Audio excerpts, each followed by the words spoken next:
Here are some of the best low-risk investments that you can consider. This is not financial advice, it's for educational purposes only. Now listen, first is bonds. Bonds are one of the safest options out there. Government bonds in particular are very secure and offer steady interest over time. Okay? You can also look into fixed deposits from trusted banks which guarantee a fixed interest rate. Okay? Check that out. Another good option is high yield savings accounts. While they might not, make you a fortune, they offer low risk and they give you better returns than a regular savings account. Okay? I would go with bonds, tell you the truth. Real estate is also another great investment with low risk.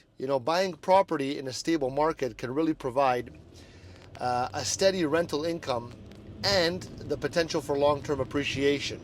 Just got to make sure that nothing breaks over there, and the clients pay, the tenants pay. Dividend-paying stocks are another good low-risk option. These stocks basically pay you as part of the company's profit regularly, offering a steady stream of income. All right? Now, investing in these safe options allow you to grow your wealth with peace of mind.